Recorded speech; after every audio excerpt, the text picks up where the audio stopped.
नमस्कार प्यारे विद्यार्थियों, स्वागत है आपका दृष्टि आईएएस में। आज वाली कक्षा में हम लोग बात करेंगे बोधगम्यता को लेकर, यानी कि यूजीसी नेट जेआरएफ के जो प्रथम प्रश्न पत्र में आप देखेंगे आपको एक पैसेज दिया जाता है, वहां से आपसे प्रणालीगत तरीके से 5 प्रश्न पूछे जाते हैं और आपको उनका उत्तर देना होता है। ये एक ऐसा बिंदु है, एक ऐसी इकाई है आपके पाठ्यक्रम में जो एक साथ सबसे सरल और सबसे मुश्किल दोनों है। मतलब विद्यार्थी वर्ग में जो एक आम धारणा प्रचलित है कि इसके बारे में पढ़ने की क्या आवश्यकता है या इसके लिए अलग से हमें कुछ एफर्ट लगाने की क्या आवश्यकता है, ये तो सारे प्रश्न हमको पैसेज में ही मिल जाएंगे। पहले होता भी था ऐसा, मतलब आप देखेंगे जब एनटीए ने जब तक ये परीक्षा आयोजित नहीं कराई थी दिसंबर 2018 से पहले तक, तो आप पाएंगे कि सामान्यतः ये होता था कि पैसेज में ही सारे उत्तर मिल जाते थे, वो प्रत्यक्ष रूप से मिल जाते थे। अभी वर्तमान में तो ये बहुत ज्यादा मुश्किल हो गया है। मैंने इसलिए कहा कि एक साथ में बहुत सरल और सबसे मुश्किल भी इकाई होती है, क्योंकि अब वर्तमान में क्या है, प्रत्यक्ष रूप से आपको पैसेज में अधिकतम दो प्रश्न मिलते हैं, बल्कि उसके अलावा जो 3 प्रश्न होते हैं वो पैसेज से अप्रत्यक्ष रूप से संबंधित होते हैं। तो अब होता यह है कि इसमें हमें अभ्यास करने की आवश्यकता होती है, लेकिन विद्यार्थी वर्ग में क्या होता है कि अभ्यास करते नहीं है। एक धारणा स्थापित हो चुकी है कि इसको पढ़ने की क्या ही आवश्यकता है, सारे उत्तर हमको पैसेज में मिल जाएंगे। सीबीटी मोड में परीक्षा आयोजित होने के बाद पैसेज को अटेम्प्ट करना बहुत मुश्किल हो गया है। एक समस्या तो उसमें यह भी आती है कि पैसेज एक स्लाइड पे पूरा आता नहीं है, बात समझ पाए। दूसरी बात, पैसेज इतने मुश्किल होने लगे हैं कि वो आपको 2 बार 3 बार पढ़े बिना समझ में भी नहीं आएगा। तो एक समस्या तो ये है कि पैसेज एक स्लाइड पे है भी नहीं। अगर एक स्लाइड पे हो तो आप एक तारतम्य तक पढ़ते जाएं और उसको समझ लें, आपको अगली स्लाइड तक भी जाके पढ़ना है, फिर पूरे को एक साथ समझना भी है, तो उसमें समय अधिक लग जाता है। बात समझ पा रहे हैं आप यहां तक की? तो अभी के समय में यदि वर्तमान परिप्रेक्ष्य में हम बात करेंगे तो बोधगम्यता के जो प्रश्न हैं वो बहुत मुश्किल हो गए हैं, क्योंकि प्रत्यक्ष रूप से ये पैसेज से आते नहीं है। इसके बारे में यदि हम कुछ सामान्य जानकारी रखें कॉम्प्रिहेंशन को लेकर, जिसको विद्यार्थी वर्ग कहता है आरसी, रीडिंग कॉम्प्रिहेंशन, तो इसमें एक शब्द पर हम ध्यान देंगे। जैसे ये होते क्या है कि आपने पहले भी किए होंगे, कक्षा 10-12 में भी आपने पढ़े होंगे। एक गद्यांश आपको दिया जाता था, उस पर लिखा होता था अपठित गद्यांश, और वहां से आपसे प्रश्न पूछे जाते थे, आपने पहले भी किया होगा। लेकिन ध्यान यहाँ क्या रखना होता है, हमें परीक्षा में जाते समय विशेष रूप से आप पाएंगे तो इसमें लिखा होता है अपठित।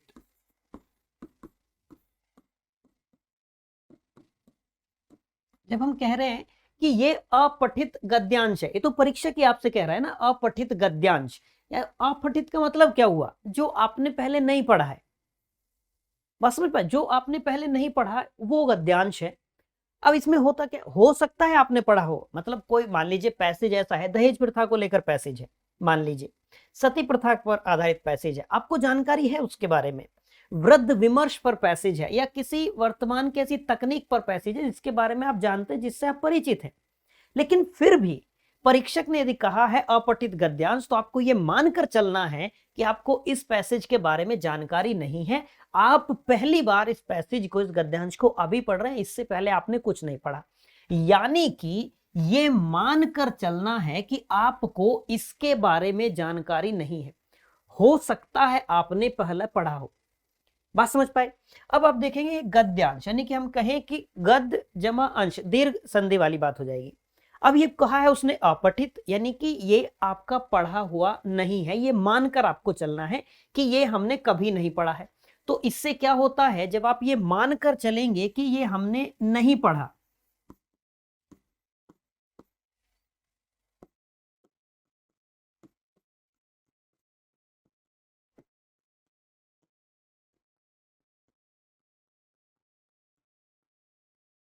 बात समझ पाए, ये आपको मानकर चलना है कि ये आपने कभी नहीं पढ़ा है। जब आप ये ऐसा मानकर चलेंगे आपने नहीं पढ़ा, तो होगा क्या, इसका एक लाभ होगा कि जो भी पूर्व धारणाएं होंगी उन पूर्व धारणाओं से आप मुक्त हो जाएंगे। यानी कि मान लीजिए हम दहेज प्रथा के बारे में बात करें, तो आपका पहले से मन में स्थापित ज्ञान है कि दहेज प्रथा गलत है, दहेज लेना, दहेज देना गलत है। बात समझ पाए। मान लीजिए कि उस पैसेज में लेखक दहेज प्रथा को किन्हीं विशेष अर्थों में सही बता रहा हो। अब चूंकि हमारे पास पहले से पूर्व ज्ञान है, हमारी पूर्व धारणा है कि दहेज प्रथा तो गलत होती है, तो ऐसे में क्या होगा, आपके जो प्रश्न होंगे आप उन प्रश्नों को गलत कर देंगे। बात समझ पाए? आपके प्रश्न गलत हो जाएंगे। बात समझ पाए? तो बस ये ध्यान रखना है कि ये अपठित है, यानी कि जो पहले नहीं पढ़ा है। बिंदु स्पष्ट हुआ? अब पैसेज के साथ में आवश्यक बिंदु, हम कहें कि इसमें आवश्यक चीजें जो होंगी, जो आपको ध्यान रखनी होंगी पैसेज पढ़ते समय, सबसे महत्वपूर्ण बिंदु है बोधगम्यता के प्रश्नों को हल करते समय पैसेज को पढ़ने की जो गति होती है, पढ़ने की गति। अब पढ़ने की गति में भी दो बिंदु सामने आते हैं कि पढ़ने की गति तेज हो या पढ़ने की गति धीमी हो। देखिए, अगर पढ़ने की गति तेज होगी तो आप पैसेज समझ नहीं पाएंगे, सीधी सी बात है। जब पैसेज को नहीं समझे होंगे तो आप प्रश्नों को हल नहीं कर पाएंगे, ये भी सीधी सी बात है।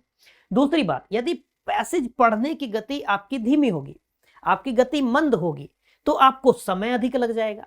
समय अधिक लग जाएगा तो नाहक ही क्या होगा कि आपके ऊपर प्रश्नों को समय पर करने का दबाव आ जाएगा। बात समझ पाए? ऐसी स्थिति में भी आपके प्रश्नों के गलत होने की संभावनाएं अधिक हो जाएंगी। बिंदु स्पष्ट हुआ? अब आपके मन में प्रश्न आएगा तो सर करना क्या चाहिए? तो करना क्या है कि पैसेज पढ़ने की गति ना तो तेज हो, ना तो इतनी तेज हो कि समझ ही ना आए, और ना ही गति कम हो। फिर कहेंगे ये कौन सी नई बात हो गई? यानी कि आपको करना क्या है, सीधा सा हम कहें तो मध्यम मार्गी, महात्मा बुद्ध एकदम बन जाओ आप, महात्मा बुद्ध बन जाओ, मध्यम मार्ग का अनुसरण करो। यानी कि ना तो पैसेज पढ़ने की गति तेज हो और ना ही पैसेज पढ़ने की गति बहुत कम हो। ये कैसे होगा? तो ये होगा अभ्यास से, अभ्यास से। इसलिए मैं हमेशा कक्षा में कहता हूं कि बोधगम्यता को, पैसेज को, इन प्रश्नों को बिल्कुल भी हल्के में नहीं लेना है। ये ऐसे पैसेज होंगे जो एक प्रश्न आपका सही हो सकता था अभ्यास करने की वजह से और वो गलत हो गया तो आप जेआरएफ से चूक गए, वरना आपका जेआरएफ हो जाता।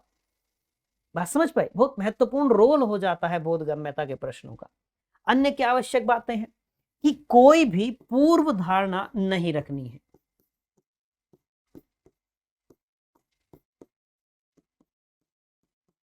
कोई पूर्व धारणा नहीं रखनी है।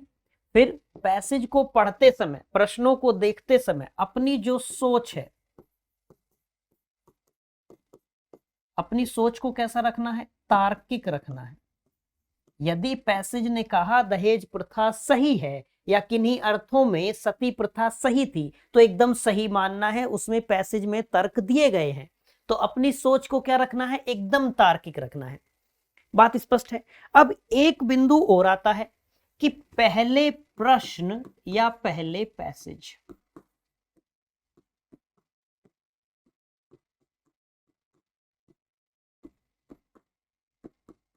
पहले पैसेज देखें या पहले प्रश्न देख लें। देखिए, ये पैसेज से पैसेज वेरी कर सकता है, ये सभी की अपनी रणनीति हो सकती है।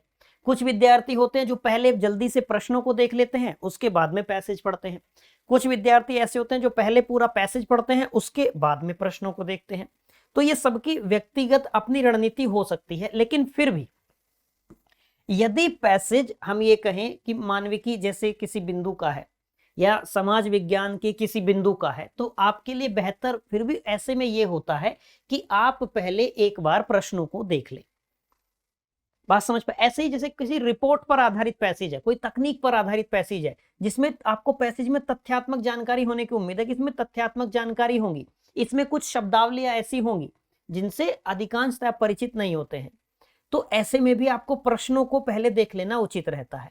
यदि सरल शब्दों में कहा जाए तो यदि आपने अभ्यास किया है और आपकी गति ठीक ठाक है, तो आपको क्या करना है कि पहले प्रश्नों को देख लें, उसके बाद पैसेज को पढ़ें। जब आप पैसेज को पढ़ेंगे और प्रश्न आपने देख लिए होंगे तो आपको वो चीजें समझ में आ जाएंगी। आपको ये ध्यान आ जाएगा कि मुझे कौन कौन से प्रश्न तो प्रत्यक्ष रूप से मिल गए या अप्रत्यक्ष रूप से पैसेज में कौन कौन से बिंदु दिए गए हैं। बात समझ पा रहे हैं? अभ्यास की आवश्यकता आपको कहां कहां होगी? देखिए, गद्यांश लंबा होगा, इसमें तो कोई दो राय है ही नहीं। ये सीबीटी मोड में परीक्षा आने के बाद में ये बहुत मुश्किल हो गया है। गद्यांश लंबा होगा, इसमें कोई समस्या नहीं। दूसरा आपको ध्यान क्या रखना है? पढ़ने की गति का। पैसेज को पढ़ने की गति पर विशेष ध्यान देना है। एक प्रश्न आप देखते होंगे, आपसे पूछा जाता है शीर्षक के चयन को लेकर, शीर्षक का चयन करना होता है। फिर एक प्रश्न आपको सामान्यतः मिलता है कि इस गद्यांश का भाव क्या है, या हम कहें गद्यांश का विचार क्या है। इस प्रकार से बिंदु स्पष्ट है। अब ये है, क्योंकि ये जो दो प्रश्न है ये सामान्यतः आपको पैसेज में मिलेंगे कि ये प्रश्न आपसे पूछा जाएगा। आप यदि एक शब्द में पूछें कि सर रामबाण इलाज क्या है, तो रामबाण इलाज है अभ्यास, केवल और केवल अभ्यास। क्योंकि पैसेज आपसे किसी विषय विशेष की जानकारी की उम्मीद नहीं करता है। परीक्षक आपका जो ज्ञान है उसका मूल्यांकन करना चाहता है कि यदि एक विद्यार्थी को अचानक से आपके सामने कोई चीज ऐसी आए जो आपने कभी नहीं पढ़ी है, विद्यार्थी की विचार शक्ति, विद्यार्थी की तर्क शक्ति, विद्यार्थी की समझबूझ किस स्तर की है, विद्यार्थी उस गद्यांश को पढ़कर और प्रणालीगत तरीके से उससे प्रश्न पूछे जाएं, वो उनका उत्तर देने में सक्षम है या नहीं है। बात समझ पाए? क्योंकि इस परीक्षा के उपरांत दो चीजें हैं, आप सहायक प्राध्यापक बनेंगे, आप एक शोधार्थी के रूप में पंजीकरण कराएंगे अपना, तो शोधार्थी बनेंगे, तो आपके सामने पूरे शोध कार्य के दौरान नित्य नई ऐसी चुनौतियां आएंगी जो चीजें आपको पढ़नी होंगी और जो पहले नहीं पढ़ी आपने। ये तो पूरे शोध कार्य के दौरान ऐसा ही होगा। तो परीक्षक यहाँ उसी चीज की जांच करना चाहता है। फिर आप सहायक प्राध्यापक के दृष्टिकोण से सोचें तो आपके सामने निरंतर ऐसी चीजें आती रहेंगी अपने अध्यापन समय के दौरान भी कि आपने जो चीजें नहीं पढ़ी हैं वो चीजें भी आपके सामने आएंगी। आप ऐसी जटिल स्थितियों में उन समस्याओं का, उन प्रश्नों का समाधान प्रस्तुत कर पाते हैं या नहीं, जो कि एक शिक्षक के लिए आवश्यक है। एक शिक्षक को आदर्श शिक्षक होने के लिए विद्यार्थियों की नजरों में यह आवश्यक होता है कि वो विद्यार्थियों की तमाम जिज्ञासाओं का, तमाम शंकाओं का समाधान प्रस्तुत करे। तभी तो एक शिक्षक आदर्श शिक्षक होगा ना, कि हमारी सभी जिज्ञासाओं का हमारे शिक्षक के पास समाधान उपलब्ध है। बिंदु स्पष्ट हुआ? तो इन सभी बिंदुओं की जांच कर लेता है परीक्षक इस परीक्षा में आपसे। अब इसमें रामबाण हमने कहा, फिर भी अभ्यास, लेकिन फिर भी एक बात, इन दो प्रश्नों पर यदि आए, यदि समय है, हम माने हैं यदि आपको परीक्षा देनी है और परीक्षा देने में आपके पास पर्याप्त समय है, तो आपको करना क्या है, आपको अखबार पढ़ने की आदत डालनी है। और अखबार में भी कोई विशेष नहीं, संपादकीय, संपादकीय जो आता है उसको आपको पढ़ना है। और इसमें अभ्यास इस चीज का करना है कि आप हेडिंग पढ़ेंगे और हेडिंग पढ़ के फिर आप ये अनुमान लगा पाए उस आर्टिकल को पूरे को पढ़ के कि ये सही था या नहीं था, या मैं इसकी हेडिंग यही बनाता या कुछ और होता। भाई उसमें हेडिंग में क्या होता है, जैसे आप अखबार में देखेंगे तो ये जो हेडिंग है ये सार ही तो है, जितने बिंदु यहां लिखे होंगे इन सब का सार है जो हेडलाइन होती है। बात समझ पा रहे हैं? तो इसका आदत डालें, क्योंकि यहीं से क्या होगा कि ये जो शीर्षक के चयन वाली बात है वो आपको समझ में आ जाएगी। गद्यांश का जो भाव या विचार है ये आपको समझ में आ जाएगा। क्योंकि यदि आप पैसेज को देखेंगे तो लेखन शैली के आधार पर आपको अलग अलग तरीके के परिच्छेद देखने को मिलेंगे, पैसेज देखने को मिलेंगे। जैसे आपको विवरणात्मक शैली पर पैसेज मिल सकता है, विवरणात्मक शैली पर पैसेज आपको मिल सकता है जिसमें किसी घटना या यात्रा का विवरण दिया हो।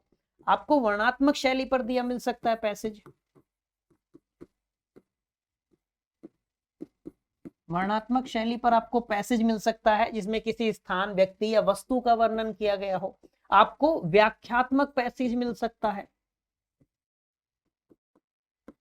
व्याख्यात्मक पैसेज मिल सकता है मतलब जिसमें किसी वस्तु, घटना या कोई पाठ है उसका परिभाषा, उदाहरण आदि के माध्यम से व्याख्या की गई होगी। या आपको एक पैसेज मिल सकता है जो इंटरप्रिटेशन वाला होता है, या निर्वचनात्मक शैली हम कह सकते हैं उसको,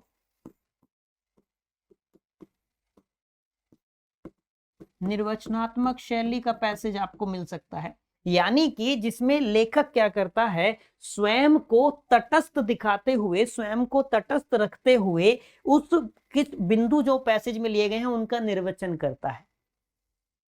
बात समझ पा रहे हैं? तो ये निर्वचनात्मक शैली का आपको मिल सकता है, या आपको आलोचनात्मक शैली का पैसेज मिल सकता है। आलोचनात्मक शैली का पैसेज आपको मिल सकता है। जिसमें क्या होगा कि लेखक किसी समूह वर्ग की या किसी व्यक्तिगत क्रियाविधि आदि की आलोचना के माध्यम से अपने विचारों को व्यक्त करता है, अभिव्यक्त करता है। बात समझ पा रहे हैं? तो होगा क्या, वही एक रामबाण है, अभ्यास आपको करना है। पैसेज को बिल्कुल भी इतना हल्के में नहीं लेना है कि इसको बिना अभ्यास की आवश्यकता नहीं है। सीधे हम जब परीक्षा में जाएंगे, परीक्षा में जाकर ही पैसेज को पढ़ेंगे, वो एकदम गलत हो जाएगा। आप ये तय मान के चलिए कि फिर क्या होगा कि पैसेज ही आपके जो जेआरएफ वाला मंजिल है उसमें बाधा बन जाएगा। बात समझ पा रहे हैं? और अब ये पैसेज पढ़ने के दौरान हम ये कहें कि परिच्छेद पढ़ने के दौरान आपको क्या करना है? परिच्छेद पढ़ने के दौरान कुछ सावधानियां, जैसे पहली बात, बिल्कुल शांति से एकाग्रचित होकर पैसेज पढ़ना है, एकदम हड़बड़ाहट में नहीं। अपने दिमाग को जितना आप तनाव मुक्त रखेंगे, मस्तिष्क को एकदम तनाव मुक्त रखिए। परीक्षा में जाकर, परीक्षा भवन में जाकर 2 मिनट, 4 मिनट, 5 मिनट आराम से रिलैक्स हो जाइए। वो जो वातावरण का तनाव है, दबाव है, उसको अपने ऊपर हावी मत होने दीजिए, वरना पूरी परीक्षा खराब हो जाएगी। तो किसी भी प्रकार का दबाव महसूस नहीं करना है, एकाग्रचित होकर पूरा पैसेज पढ़ना है। जो लेखक के विचार हैं, उन लेखक के विचारों के साथ में तालमेल स्थापित करना है कि लेखक के ऐसे विचार आए तो ये विचार क्यों आए। बात समझ पा रहे हैं? तो लेखक के विचारों के साथ तालमेल बैठाना है। जो परिच्छेद की, गद्यांश की जो विषय वस्तु है, उस विषय वस्तु को समझने का प्रयास करना है कि इस गद्यांश के माध्यम से लेखक क्या कहना चाहता है। तो आपको जो गद्यांश का भाव है, जो गद्यांश का विचार है, वो समझ में आ जाएगा। जो लेखक के कुछ मुख्य बातें हैं उनको चिन्हित कर लेना है। आपको यदि कोई तथ्यात्मक जानकारी दी गई है, उन तथ्यात्मक जानकारियों को चिन्हित कर लेना। कुछ सूचनाएं दी गई होंगी, उनको चिन्हित कर लेना। किसी व्यक्ति विशेष का नाम दिया गया है, उनको अंडरलाइन कर लेना। यानी कि जो सूचनाएं हैं उनको व्यवस्थित कर लेना है। ये पैसेज पढ़ने के दौरान ही आपको करना होगा। बात समझ पा रहे हैं? कि जैसे ही आप प्रश्न में देखेंगे कोई सूचना के बारे में प्रश्न है, तो आप तुरंत उसका बात कर लेंगे। एक बात बहुत महत्वपूर्ण है, ये बहुत अच्छे से ध्यान रखनी है कि पैसेज पढ़ने के दौरान आपको अपने ज्ञान का समावेश नहीं करना है। बिल्कुल एकदम जो आपका पूर्व ज्ञान है उसको एकदम अलग रख देना है। अपने पूर्व ज्ञान का उपयोग बिल्कुल नहीं करना है पैसेज पढ़ने के दौरान। बात समझ पाए? प्रश्नों को अटेम्प्ट करते समय भी आपको अपने पूर्व ज्ञान का प्रयोग नहीं करना है। कुछ महत्वपूर्ण शब्द आएंगे पैसेज में, जैसे कहीं कहीं आपको देखने को मिलेगा, लिखा होगा सभी, या लिखा होगा केवल, या लिखा होगा सिर्फ, लिखा मिलेगा कुछ, या आपको लिखा मिलता है अत्यधिक, आपको लिखा मिलता है कभी कभी, आपको लिखा मिलेगा अधिकांश। तो ऐसे जो आदि आदि शब्द आएंगे, इन शब्दों पर विशेष ध्यान देना है। बात समझ पाए? इन शब्दों पर विशेष ध्यान देना है। ऐसे जो शब्द होंगे उन शब्दों पर आपको विशेष ध्यान देना है, क्योंकि आप देखेंगे तो पैसेज के अलग अलग आयाम हैं। लेखन शैली के आधार पर हमने देख लिया कि पैसेज आपको कितने प्रकार का मिल सकता है। यदि हम पैसेज के आयाम की बात करें, जो परिच्छेद आपको मिलेगा, यदि हम परिच्छेद के विभिन्न आयामों की बात करें तो आपको मिल सकता है कि एक तो चिंतनशील पैसेज होते हैं। चिंतनशील जो परिच्छेद होगा, या इसको परावर्तक भी कह सकते हैं। परावर्तक गद्यांश मिलेगा, परिच्छेद मिलेगा। रिफ्लेक्टिव, बात समझ पाए? दूसरा एक आयाम है आशावादी, जिसमें लेखक आशावादी दिखाई देता है, ऑप्टिमिस्टिक। एक होता है उपदेशात्मक, उपदेशात्मक, या आप कह सकते हैं डिडैक्टिक, या आपको मिलेगा धार्मिक शिक्षा देने वाला।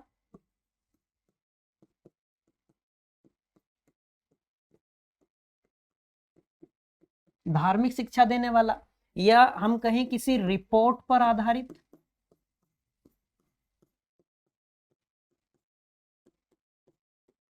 रिपोर्ट पर आधारित पैसेज होगा, किसी तकनीक पर आधारित पैसेज हो सकता है, तकनीक पर आधारित पैसेज हो सकता है। तो आयाम भिन्न भिन्न है पैसेज के। आपको लेखन शैली के आधार पर भी यदि हम देखेंगे तो अलग अलग प्रकार के पैसेज देखने को मिलेंगे, लेकिन मूल बातें वही हैं। पैसेज पढ़ने के दौरान आपको ये काम करने हैं, एकाग्रचित रहना है, जो दबाव है उसको अपने ऊपर हावी नहीं होना है, रिलैक्स रहना है, एकदम तनाव मुक्त। पैसेज को ध्यान से पढ़ना है। पैसेज में जो सूचनाएं दी गई हैं, जानकारी दी गई है, जितने भी तथ्य दिए गए हैं उनको आपको अंडरलाइन कर लेना है। जो लेखक की मुख्य बातें हैं उन पर विचार करना है, लेखक के विचार को समझने का प्रयास करना है। ये एक दिन में कभी नहीं होगा। यदि आप ये चाहें कि हम सीधा परीक्षा भवन में जब जाएंगे तो हम परीक्षा कक्ष में बैठकर ही पैसेज को पढ़ेंगे, तो आप तय मान के चलिए कि आपके प्रश्न गलत होने की संभावनाएं अधिक है। लेकिन उसके अलावा यदि आपने क्या किया होगा, परीक्षा में जाने से पहले 40-50 पैसेज का अभ्यास आपने किया होगा, तो आप पाएंगे कि आप 5 के 5 प्रश्न सही करने की स्थिति में होंगे। और कुछ नहीं कीजिए तो पिछली आप ही की परीक्षा में जितने पैसेज पूछे गए हैं उन सभी पैसेज को हल करके जाइए। बात समझ पाए? तो एक तो आपकी जो पैसेज पढ़ने की गति है वो गति बढ़ जाएगी। बात समझ पा रहे हैं? दूसरी बात, जो लेखक के विचारों को समझने वाली बात होती है वो अभ्यास करने से आपको आ जाएगा। जो शीर्षक के चयन वाली बात होती है वो आपको समझ में आ जाएगा। यदि समय है तो अखबार पढ़िए, अखबार का भी संपादकीय पढ़िए, उसको पढ़ने से भी चीजें आपकी बन जाएंगी। बात समझ पा रहे हैं? तो मुझे उम्मीद है कि आपको ये समझ में आया होगा कि बोधगम्यता के प्रश्नों को हल करते समय हमारी अप्रोच क्या होनी चाहिए। बोधगम्यता के बारे में कुछ बिंदु आपको स्पष्ट हुए होंगे। आज के लिए इतना ही रखते हैं, मिलेंगे आपसे किसी अगली क्लास में। Till then bye bye, have a nice day.